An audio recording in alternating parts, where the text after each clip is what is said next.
Good afternoon, everyone, and thank you for joining us. I'm Louise Court, Curator for Ceramics at the Freer and Sackler Galleries. You may have noticed as you've walked around the galleries, either today or earlier on, that the theme of collecting is folded into a number of exhibitions that are currently on view. The Art of the Gift, the exhibition around the corner on this floor, deals directly with collectors who have recently benefited the Freer and Sackler galleries by gifts from their collection.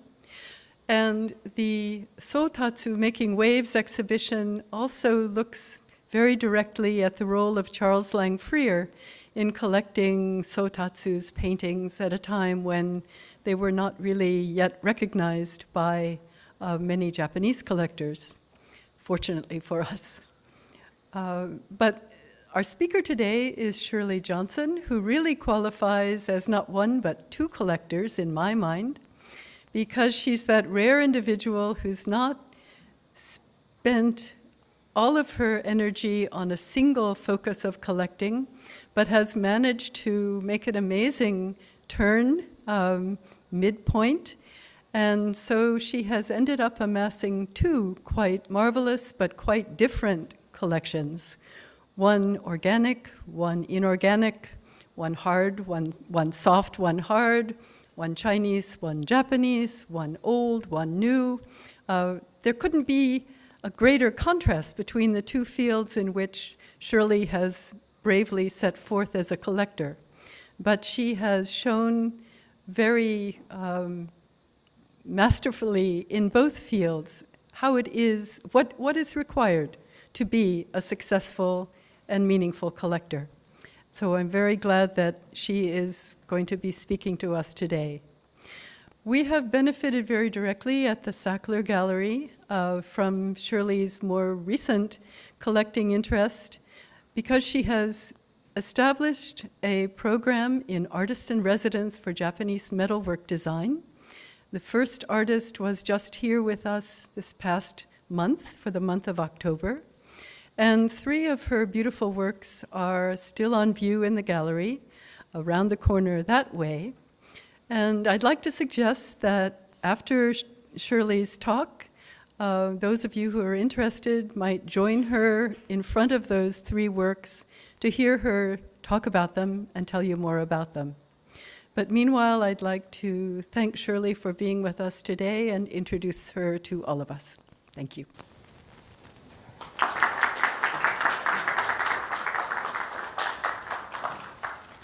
Thank you, Louise, for those remarks. And can everyone hear me okay? Oh, good, because I'm wired up so I can move around here a little bit. Louise gave a really wonderful introduction, so you now know what the two mediums are that we're going to talk about today. But I must tell you, I never intended to be a collector. I fell into it, as I'm going to be talking to you about in a few minutes. There are many different ways of collecting that I have seen over the years with other people. And I've put up here some of the criteria that I've seen people use for collecting.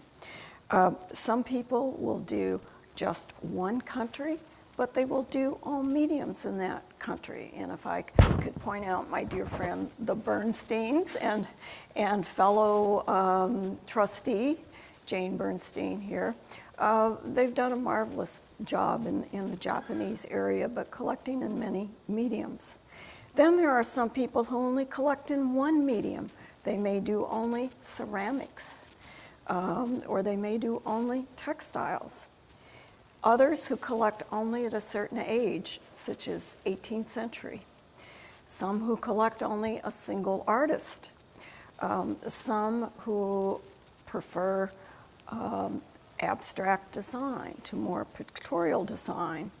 Others to whom condition is very important, and others to whom rarity is important. And I know one collector will only buy things if they're rare, no matter the condition or the age. Now, I have been pretty narrow. I do one country, one medium. Quality and condition is important to me. Design is important. And while I was fortunate enough to get some rare pieces, that was not something that I aimed at doing. It just happened.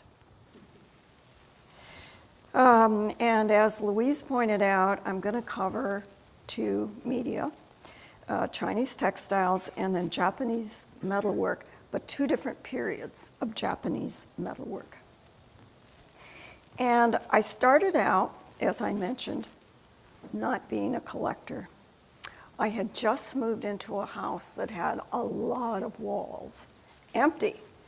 And the question was, what was I going to put in them? So as time went by, I really left the decorative field, and I went into things that were more serious and more scholarly. So this is a piece on the left that was the beginning of my collection.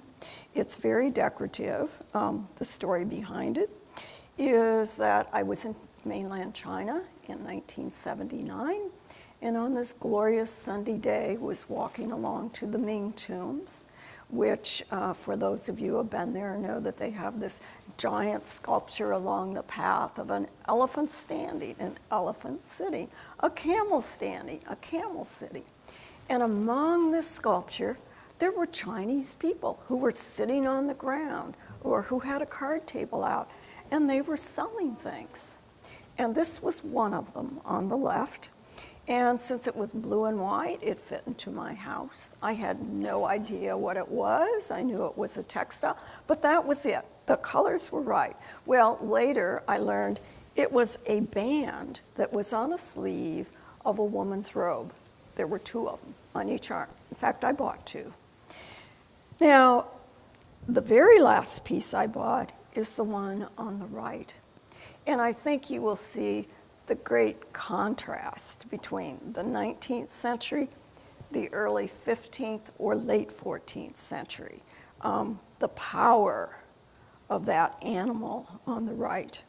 And it's also, amazingly, it's done in weaving called kosu or kesi, and it's the same on both sides, which is the only one I have ever seen like that.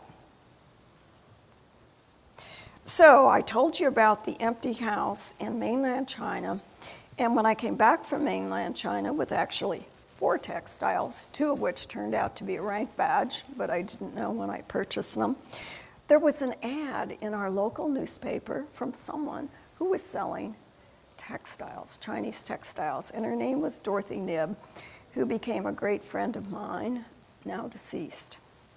And she said, the market is in London. So I tracked off to London. I got out what were then yellow pages in London, probably don't exist today. This was the 1980s. And I wrote down the address of absolutely every Chinese dealer in art. And I went off to see all of them. Of course, most of them did not have Chinese textiles.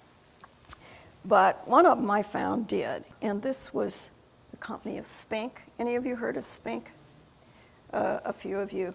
Well, it was well known as an Asian art dealer at that time, as well as in other fields.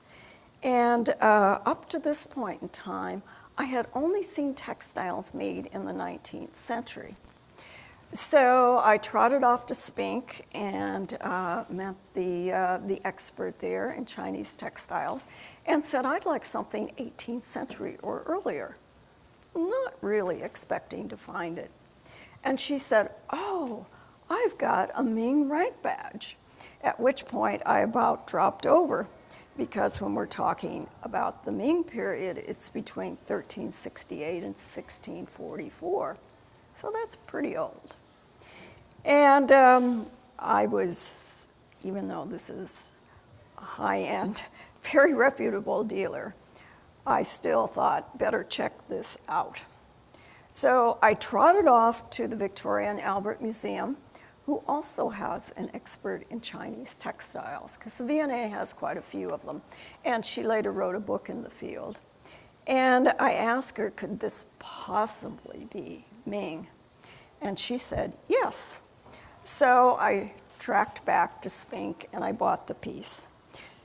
Now, it was a big turning point in my textile career because, one, I had an early piece. I was paying more money than I had previously. But equally important was Jacqueline Simcox, who was the dealer there and who is now an independent dealer since Spink has closed down their Chinese department, introduced me to serious writings in the field of Chinese textiles. Before that, I had known the popular publications, which were written really for the general public.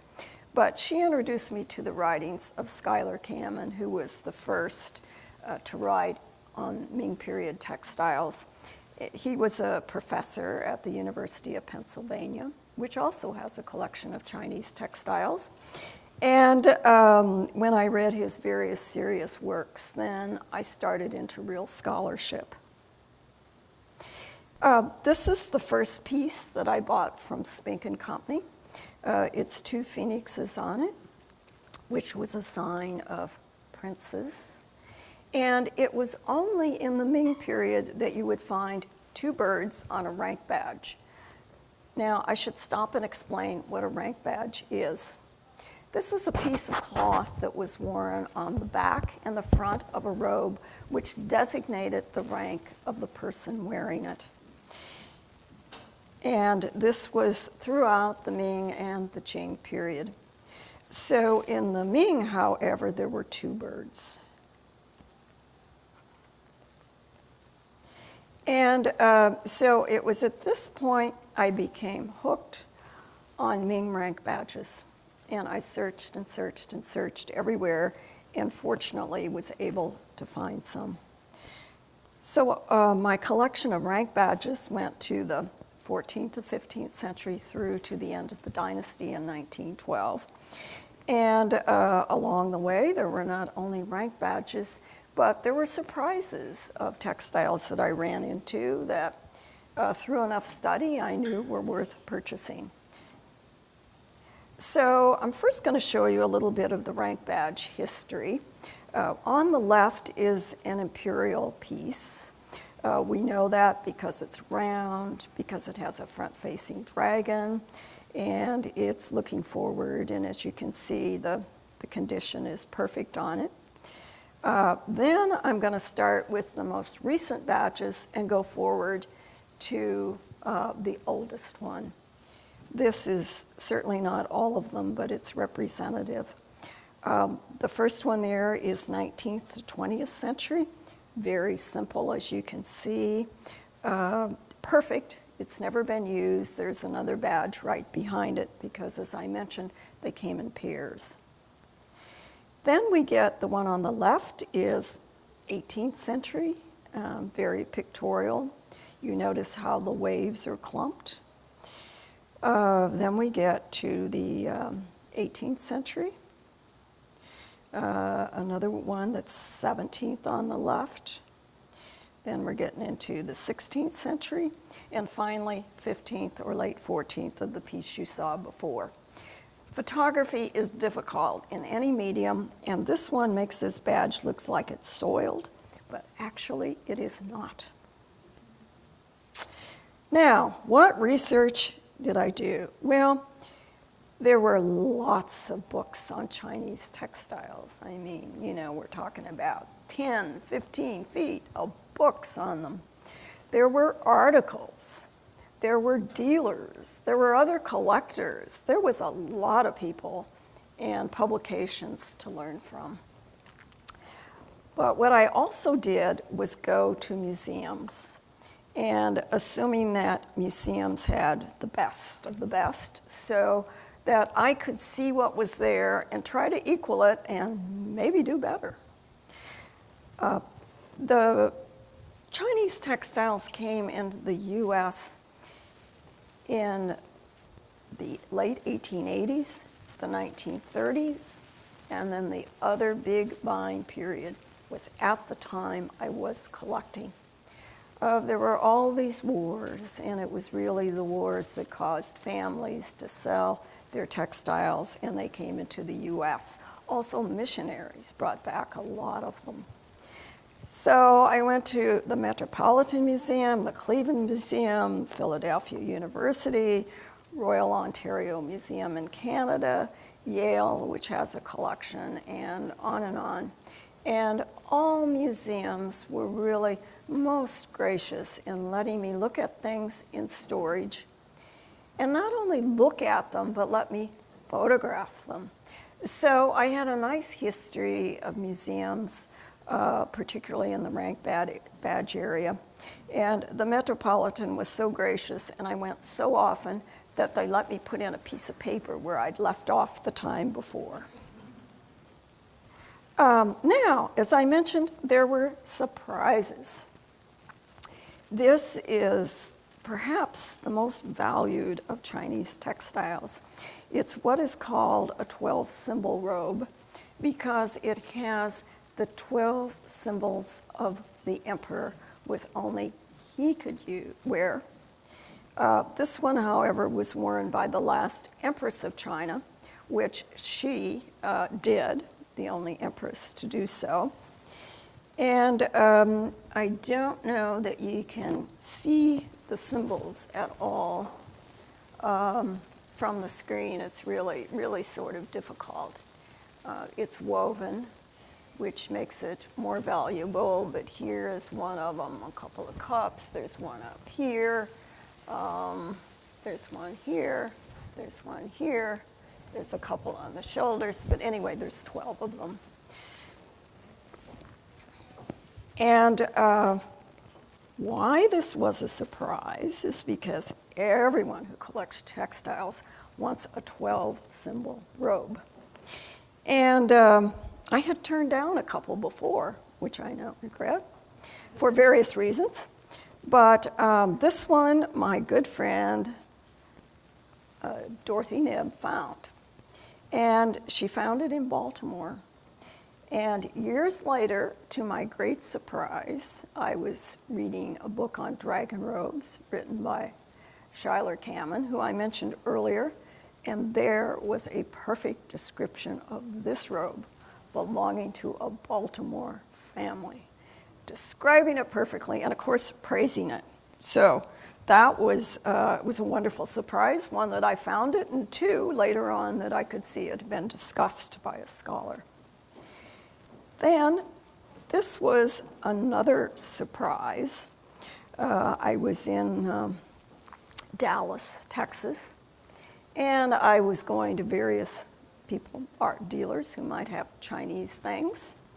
And I walked in this place that was just disgraceful looking. And I was ready to walk back right out immediately. But I remembered my friend Dorothy Knibb, and she said, always ask. So I asked. I said, do you have any Chinese textiles? And he said, oh yes, I just got some from a Dallas collector. They're next door. So I plotted next door with him.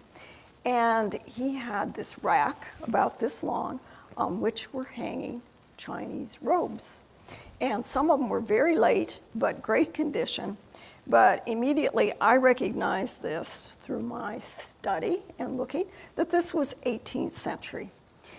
And because it was orange, which shows up pretty well in that slide, I knew that that was in the class of heir apparent robes. Again, very rare. It's embroidered. It's beautiful embroidery. You'll notice the waves at the bottom, curve. Li Shu, they're called. At the very bottom, you notice the curve in them. A good mark of 18th century, as well as the style of the cloths. Now, if you look back here at the 12-symbol robe, see how straight the Li Shu is at the bottom. In comparison, it's a little more stiff. That's 19th century. Now we're going to move on to documentation. In the 1980s, at least I wasn't using computers very much. So we have a lot of papers here. And I'm next going to show you my table of contents. And you will notice that the first 5 volumes are the inventory. And for each piece that I bought, I created an inventory. Then there's just some research in volumes 7 and 8.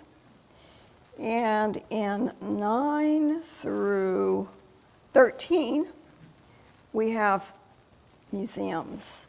This is correspondence with me at museums, it's photographs, and when I had a lot of things from a museum, they got a whole volume to themselves. So there's one for the Metropolitan Museum, one for the Textile Museum, and I must say we're honored to have Lee Talbot here today, who's Chinese and Asian curator at the Textile Museum. And we have one for the Freer-Sackler.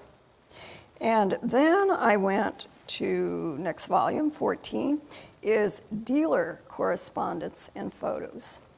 And then you see volume 1 is A to R. 15 is Spink, because I'll tell you, from Spink we must have communicated almost every day. And it was the days of big transparencies and also 8x10 color photos.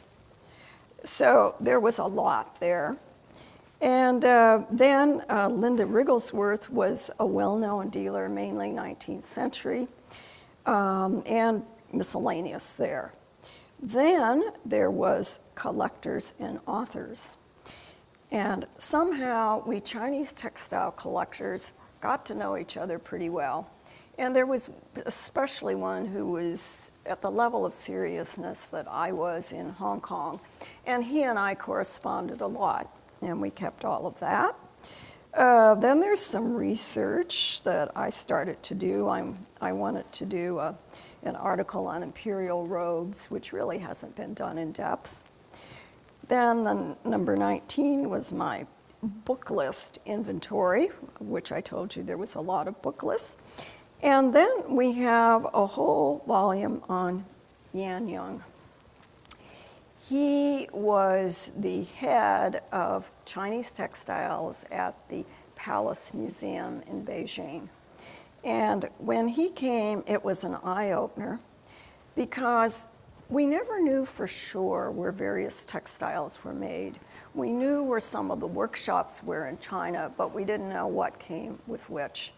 And he had the knowledge to look at my textiles and say, oh yes, this is from this imperial workshop. And the reason I know that is because of the dyes, of the texture of the threads, the thinness or thickness of the threads, and so forth. So it was extremely exciting to learn more about them. Now, this was a robe which was displayed at the Freer-Sackler and also at the Textile Museum.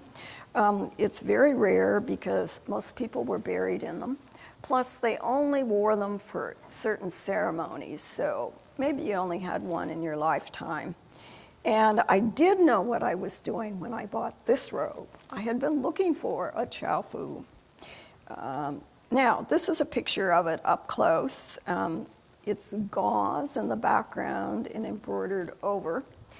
And what I didn't know till Yan Young claimed that it is a very rare type of gauze that takes a long time to make.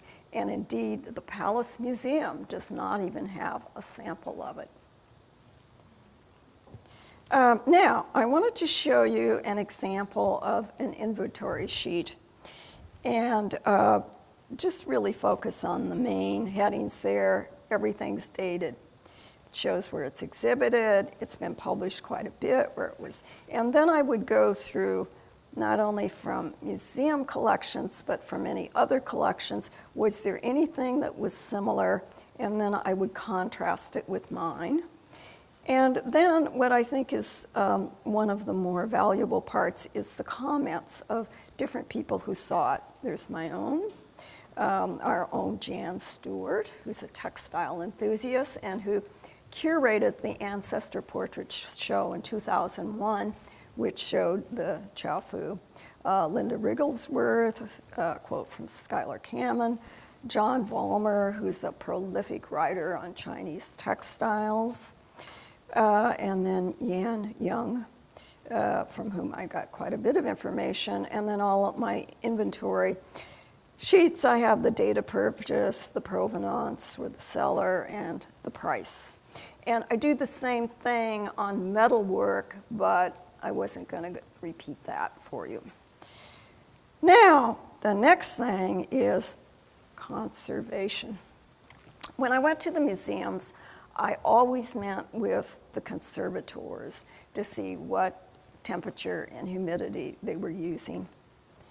And over time, I learned that the vulnerabilities of textiles was bugs, light, humidity.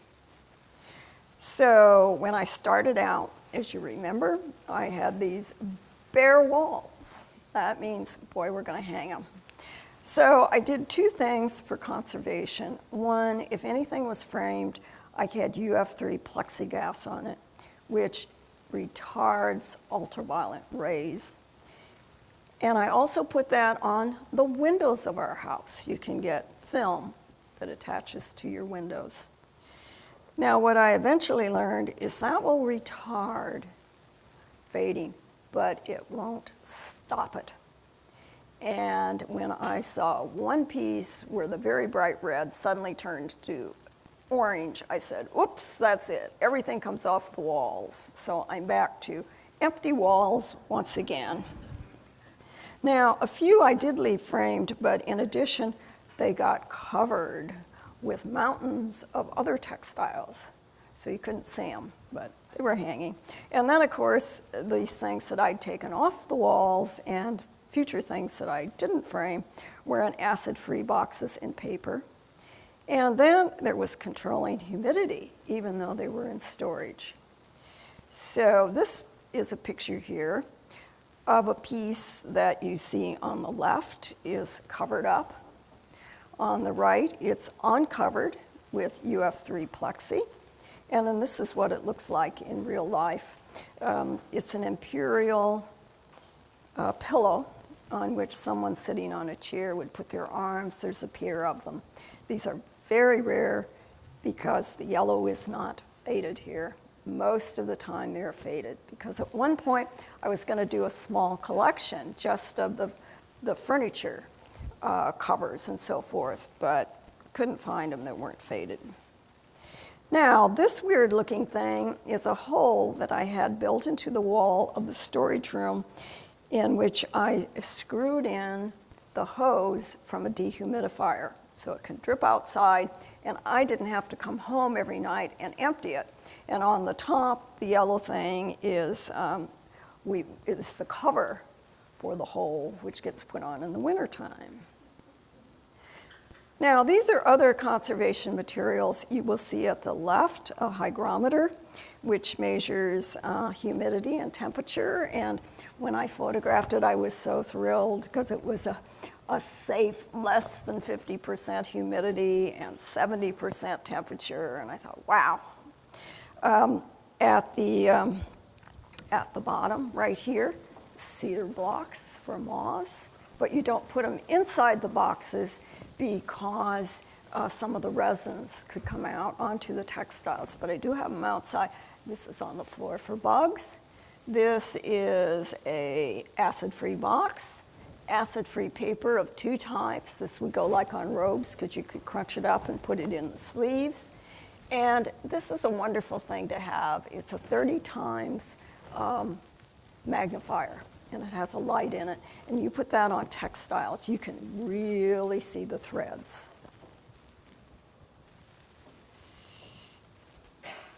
Now, and gloves, of course. And more I find that museums and myself are using this nitrile gloves at the top because to wash white gloves is a pain. You have to do it in ivory soap. You have to rinse them twice, and frequently they don't really get clean. So you use nitrile, you just throw them away, and off we go. Now, we're going to wind up on textiles. There were lots of intellectual thrills. I think the first couple I've told you about. It was meeting people, the dealers, the collectors, curators, exchanging ideas. And I collected in a really lucky period where there was a considerable amount of good quality things on the market. And lastly, becoming competent enough in myself that I could give talks about the textiles. I could know what I was buying without relying on somebody else to tell me. Now, we ended the textile period because at that time I was a very busy practicing lawyer. And I said, this is absolutely stupid to have these things all stored away that you never see unless somebody comes who wants to see them. And I need something where I can walk in that house and I can spend 2 minutes just glancing at them as I head off to bed. But then I suddenly realized I had become a collector and that this was sort of a disease. You just got drawn into it. So I said, what am I going to do now? What am I going to collect now? And I searched for a lot of things.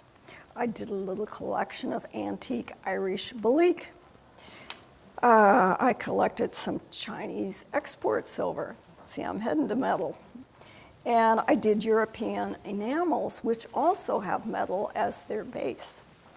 And of course, I just went to dealer after dealer in New York, looked at things, and finally, I got hooked on metalwork. This was the first piece I bought.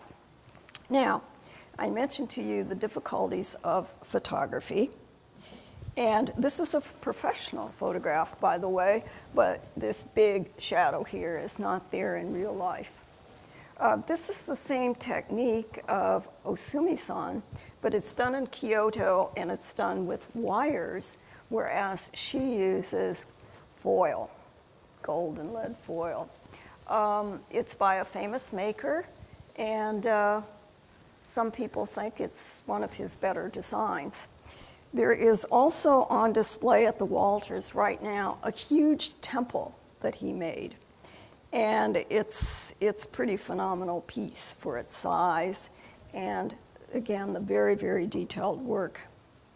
So after that, I was off and running. This is a Meiji piece. And as before, I thought, well, go off to the Met, look at museums, and doggone it, nobody had a collection of this metalwork. Then I found there were 3 dealers, one in London, one in New York, and one in Seattle. There's a couple more now, but at that time there were some. There was no literature like there was for Chinese textiles where I could read about it. There were exhibition catalogs. So that's what I tried to collect. And in particular, there was a gentleman in London who put together a huge collection of Meiji objects, not only metalwork, and there were his exhibition catalogs. So between 1992 and 2006, I hunted long and hard for pieces that weren't too Victorian, but were more in the Japanese taste.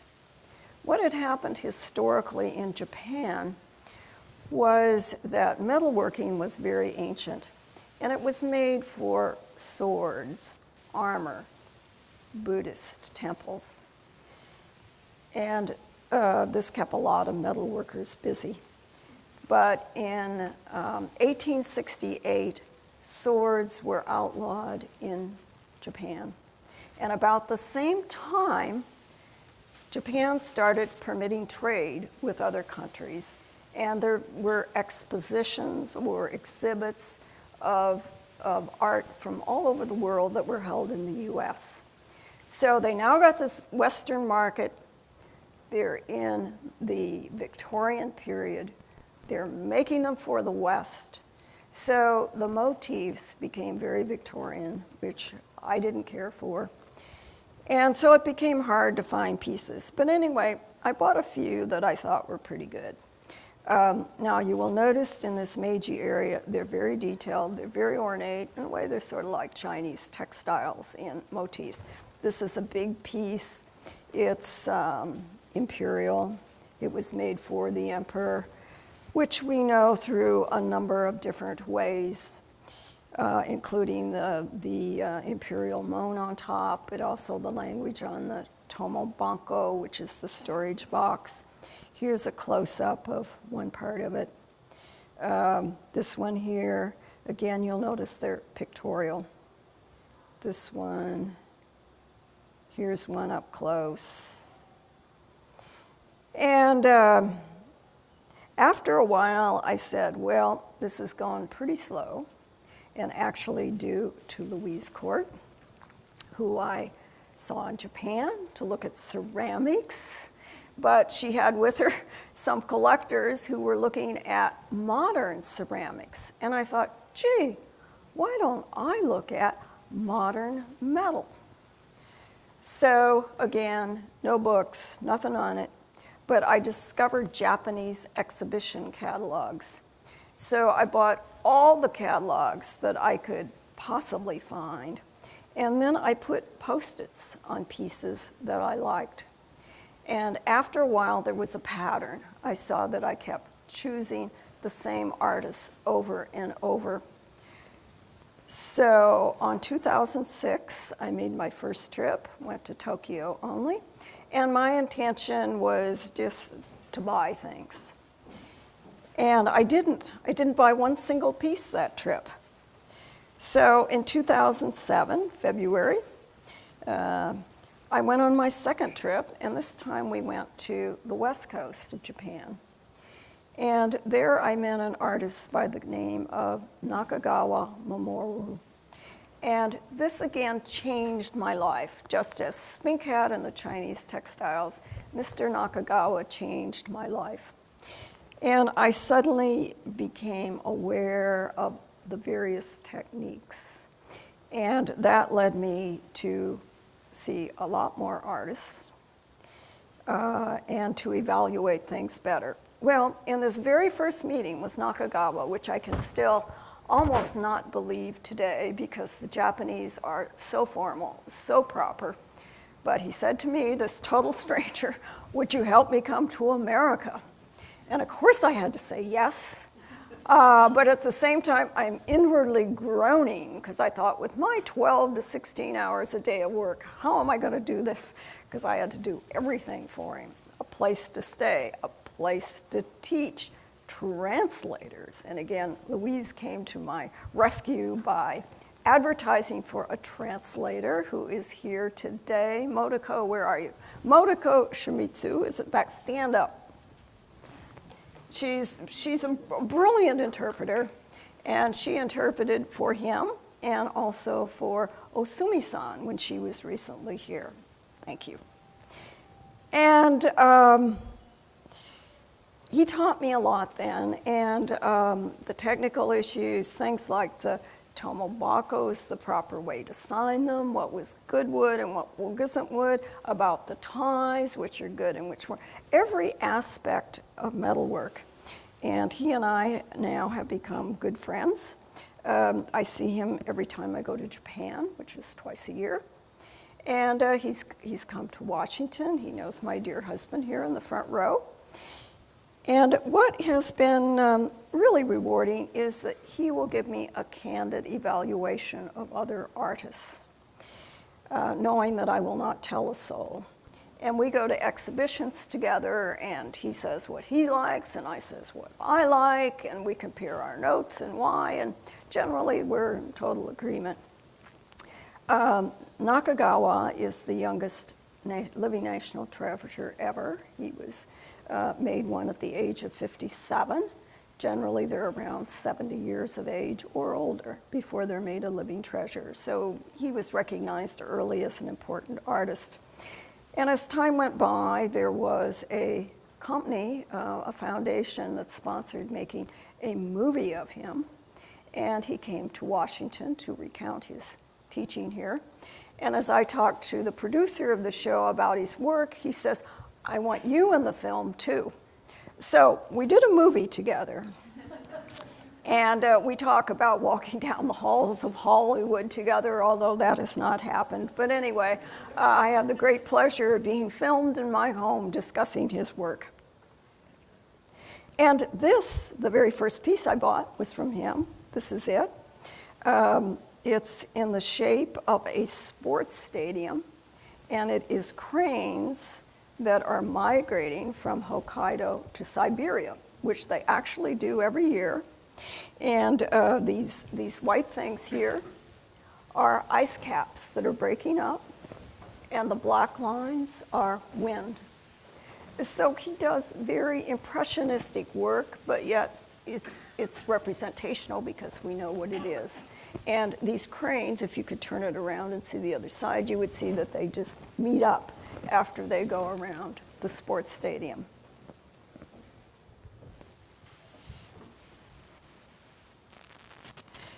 So this time I got really hooked, and I got knowledge early on from the master. The source of my information was artists. We put them on the computer, and I developed templates for interviews, for the inventory, and we had lots of conservation issues too: light, air, humidity, coatings. Now, this is an interview template, and some of my interviews get up to 30 or 40 type pages, but this is really a guideline, so I'm sure that I get the critical information in there, personal information, a history of their technique, how they started, who others have used their technique before, step by step of their work, which frequently they set up demonstrations for me. The tools they use, the signatures they use, who makes their tomobankos, how do they usually sign them, what are the color of their ties, what wrapping cloths do they use, their education, exhibitions that they've been in. We keep a good exhibition history, the awards, the publications of their work, which again are catalogs, the ownership, and then just miscellaneous things about their goals, other artists we should see, etc. Now, once again, as I mentioned, I studied. We had no collections. There were a couple of chapters in books, and catalogs, exhibitions, and the artists themselves were the key. The archives for these were quite different because we had living artists. And this is an artist. This is the piece he made. It's out of brass and silver. And these are 2 of about 25 drawings he made to make this one piece. And you can see how complicated his calculations were in making this piece. This one I put in because it's a little bit more understandable than that complicated one.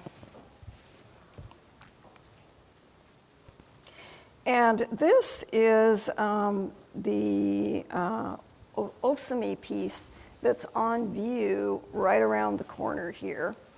And I happened to be there when she was in the process of making it. And you can see she does some kind of rough sketches on paper, but most of all, they're made on the piece itself. And then on the right side is the piece that's partially hammered.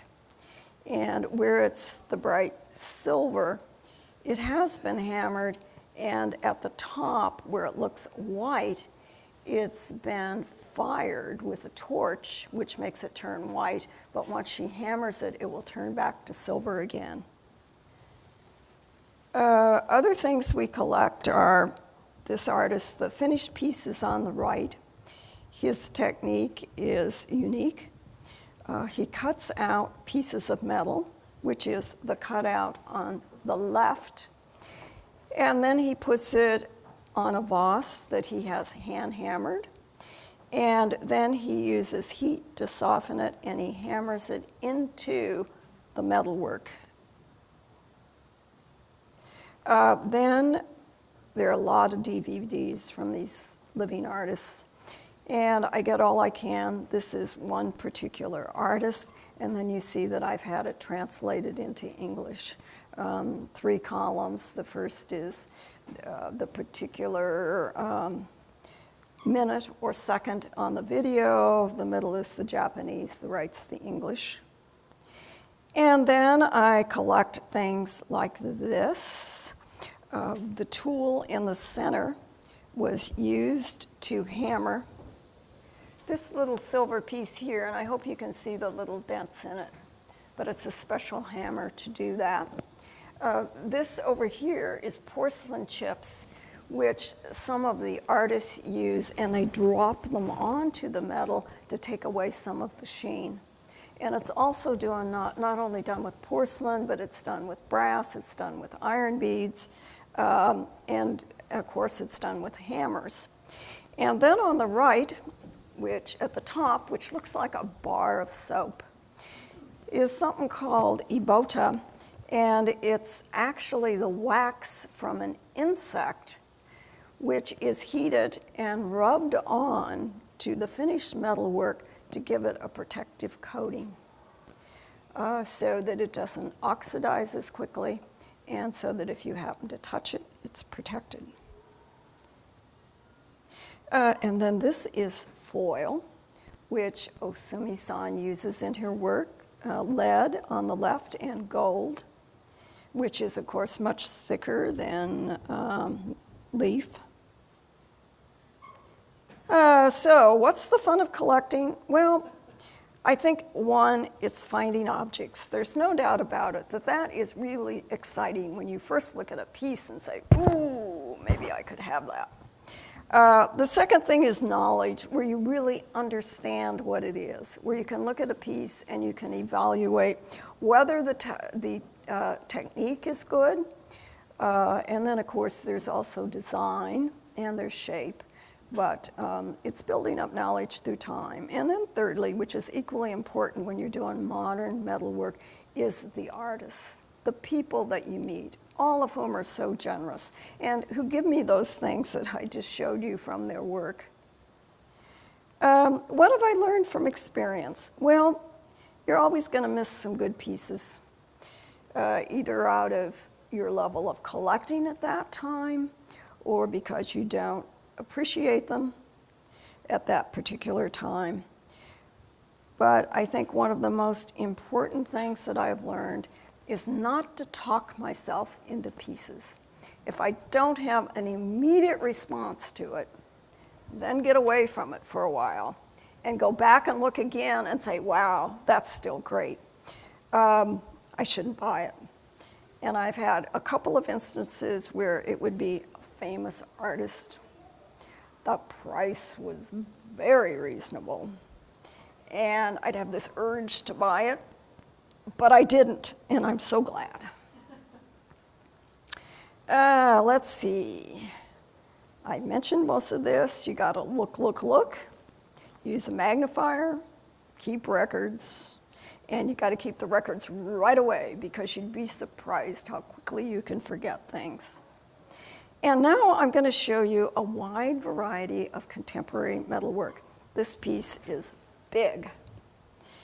And I'm just about out of time, so I'm going to show you pieces pretty quickly here, but I just want you to see the variety of them.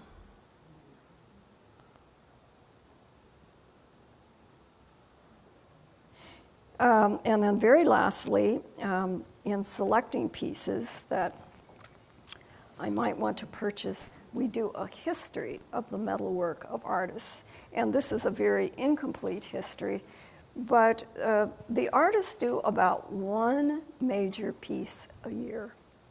All 3 of those pieces that are on view of Osami-san's were done in different years.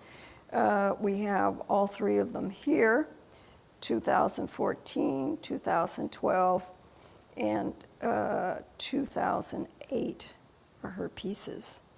She might make other pieces during the year, but they wouldn't be major ones. This is just some prior history of hers. We haven't done the complete history as yet, but it's some of the early things. So the contrast of textiles versus modern metalwork is one, where did the knowledge come from? Textiles, books and dealers. Modern metalwork, it's from the artist. In textiles, the conservation is very settled. In modern metalwork, it's really not very clear of the best way to conserve them. And in the textiles, the collectible was the textiles, but in the modern metalwork, it's lots of other things. It's the art, the tools, inlay materials, photographs of the steps in making, any drawings of the artists. So that's it, and I know I'm only 3 minutes off. And